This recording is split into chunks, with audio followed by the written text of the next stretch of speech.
ಇನ್ನು ಅಂಕೋಲದ ಶಿರೂರಿನಲ್ಲಿ ಗುಡ್ಡ ಕುಸಿತ ಏನು ಘಟನೆ ನಡೆದಿತ್ತು 5 ದಿನಗಳ ಹಿಂದೆ. ಇವತ್ತಿಗೂ ಕೂಡ ಮಣ್ಣು ತೆಗೆಯೋ ಕೆಲಸ ನಡೀತಾ ಇದೆ. ಇನ್ನು ಕಾಣೆಯಾದ ಶವಶೋಧ ಕಾರ್ಯಾಚರಣೆ ನಡೀತಾ ಇದೆ. ಗಂಗಾವಳಿ ನದಿ ನೀರಿನಲ್ಲಿ ಶೋಧ ಕಾರ್ಯ. ಒಂದು ಕಡೆ ವಿಪರೀತವಾಗಿ ನೀರು ತುಂಬಿ ಹರಿತಾ ಇದೆ ಗಂಗಾವಳಿನಲ್ಲಿ, ಮತ್ತೊಂದು ಕಡೆ ಮಳೆ ಆಗ್ತಾ ಇದೆ. ಹಾಗಾಗಿ SDRF ಮತ್ತು NDRF ತಂಡದಿಂದ ಶೋಧ ಕಾರ್ಯ ನಡೀತಾ ಇದೆ. ಲಾರಿ ಟ್ಯಾಂಕರ್ ಶೋಧಕ್ಕೆ ರಾಡಾರ್ ಬಳಕೆ, ಬಟ್ ಒಂದು ಗ್ಯಾಸ್ ಟ್ಯಾಂಕರ್ ಏನಿತ್ತು ಅದನ್ನು ತೆಗೆದಿದ್ದಾರೆ.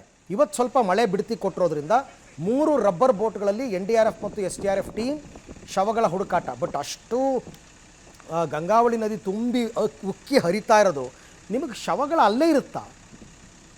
ಅದೇ ಭಾಗದಲ್ಲೇ ಸರ್ಚಿಂಗ್ ಅಂತ ಹೇಳ್ತಾ ಇದ್ದಾರಪ್ಪ. ಇದಕ್ಕೆ ಸಾಧ್ಯನೇ ಇಲ್ಲ. ಇಷ್ಟು ದಿನಕ್ಕಾಗಲೇ ಏನಾದರೂ ಶವಗಳು ಮೇಲ್ ಬಂದು ತೇಲ್ತಾ ಇದ್ದು ಯಾರು ಕಂಡವರು ಹೇಳಬೇಕೇ ಹೊರತು ಈ ಥರ ಅದೇ ಜಾಗದಲ್ಲಿ ಸರ್ಚಿಂಗ್ ಮಾಡಿದ್ರೆ ಇರುತ್ತಾ ಅಲ್ಲೇನೆ? ಅಷ್ಟು ಪ್ರವಾಹದ ಪರಿಸ್ಥಿತಿ ಬಂದಿದೆ ಗಂಗಾವಳಿ ನದಿನಲ್ಲಿ, ಅಷ್ಟು ರಭಸದಲ್ಲಿ ನೀರು ಹರಿತಾ ಇದೆ.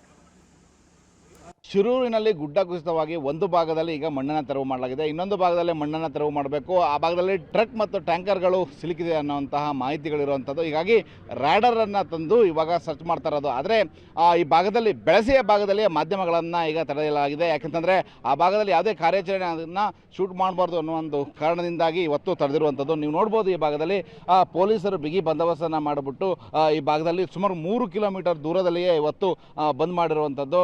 ಕಾರಣ ಇಷ್ಟೇ, ಯಾಕೆಂದರೆ ಆ ಭಾಗದಲ್ಲಿ ಇನ್ನೂವರೆಗೂ ಕಾರ್ಯಾಚರಣೆ ಮಾಡಿಲ್ಲ.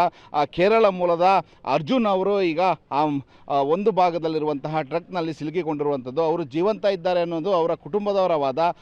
ದೂರನ್ನು ಕೂಡ ಜುಲೈ 16ರಂದು ದೂರವಾಣಿ ಮೂಲಕ ನೀಡಿದರು. ಆದರೆ ಅಂಕೋಲ ಪೊಲೀಸರು ಮತ್ತು ಕುಮಟಾ ಪೊಲೀಸರು ಸಾಕಷ್ಟು ಅಲ್ಲಾಡಿಸಿದಂತಹ ದೂರನ್ನು ಅವರು ನೀಡಿರುವಂಥದ್ದು. ಅಂಕೋಲ ಠಾಣೆಯಲ್ಲಿ ದೂರನ್ನೇ ತೆಗೆದುಕೊಂಡಿರಲಿಲ್ಲ, ನಿನ್ನೆ ದಿನ ದೂರನ್ನು ತೆಗೆದುಕೊಂಡರು.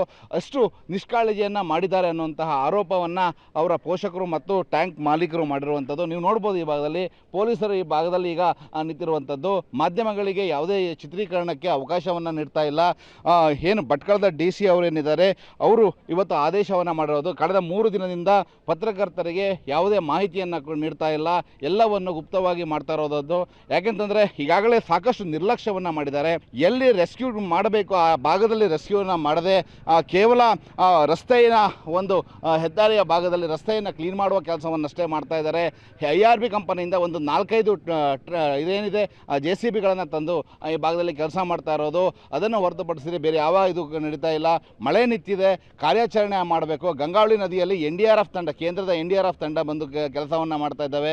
ಅಗ್ನಿಶಾಮಕ ದಳದವ್ರಿಗೆ ಗ್ಯಾಸ್ ಟ್ಯಾಂಕರಲ್ಲಿರುವಂಥ ಗ್ಯಾಸನ್ನು ಲೀಕ್ ಆಗಿತ್ತು, ಏನಾಗಿತ್ತು ಅದನ್ನು ಈಗಾಗಲೇ ಕ್ಲಿಯರ್ ಮಾಡಿರುವಂಥದ್ದು. ಆದರೆ ಮಾಧ್ಯಮಗಳಿಗೆ ಯಾವುದೂ ಮಾಹಿತಿಯನ್ನು ಕೊಡದಂತೆ ಈಗ ಜಿಲ್ಲಾಡಳಿತ ತಡೀತಾ ಇರುವಂಥದ್ದು. ಇನ್ನೊಂದು ಕಡೆ ಹೆದ್ದಾರಿಯ ಇನ್ನೊಂದು ಭಾಗದಲ್ಲಿ, ಆಂಧ್ಲೆಯ ಭಾಗದಿಂದ ಬರುವಂಥ ಭಾಗದಲ್ಲಿ ಸುಮಾರು 2 ಟ್ರಕ್ಗಳು ಸಿಕ್ಕಾಕೊಂಡಿರುವಂಥದ್ದು. ಅದರಲ್ಲಿ ಒಬ್ಬ ಜೀವಂತ ಇದ್ದಾರೆ ಅನ್ನುವಂತಹ ಒಂದು ಮಾತು ಕೇಳಿ ಬರ್ತಾ ಇದೆ. ಆದರೆ ಇದು ಯಾವುದಕ್ಕೂ ಕೂಡ ಪುಷ್ಟಿ ಇಲ್ಲ. ಈಗ ನಿನ್ನೆ ದಿನ ಏನು ಟ್ರಕ್ ಮಾಲೀಕರು ಕೊಟ್ಟಂಥ ದೂರನ್ನು ತೆಗೆದುಕೊಂಡಿದ್ದಾರೆ. ಇವತ್ತು ಕಾರ್ಯಾಚರಣೆಯನ್ನು ಪ್ರಾರಂಭ ಮಾಡಿರುವಂಥದ್ದು. ಜಿಲ್ಲಾಡಳಿತ ಒಂದು ನಿರ್ಲಕ್ಷ್ಯದಿಂದ ಈಗ ಒಂದು ಜೀವವೂ ಕೂಡ ಬಲಿಯಾಗಿರಬಹುದು ಅನ್ನುವಂತಹ ಒಂದು ಸಾಧ್ಯತೆಗಳಿರುವಂಥದ್ದು. ಒಟ್ಟಿನಲ್ಲಿ ಜಿಲ್ಲಾಡಳಿತ ಮಾಹಿತಿಯನ್ನು ಮಾಧ್ಯಮಗಳಿಗೆ ನೀಡದೆ ಇವತ್ತು ಎಲ್ಲವನ್ನು ರಹಸ್ಯವಾಗಿ ಇಟ್ಟಿರುವಂಥದ್ದು ಸಾಕಷ್ಟು ಅನುಮಾನಕ್ಕೆ ಎಡೆ ಮಾಡಿಕೊಟ್ಟಿದೆ. ಕ್ಯಾಮರಾಮನ್ ಸುರೇಶ್ ಜೊತೆ ನವೀನ್ ಸಾಗರ್, ಪಬ್ಲಿಕ್ TV, ಕಾರವಾರ.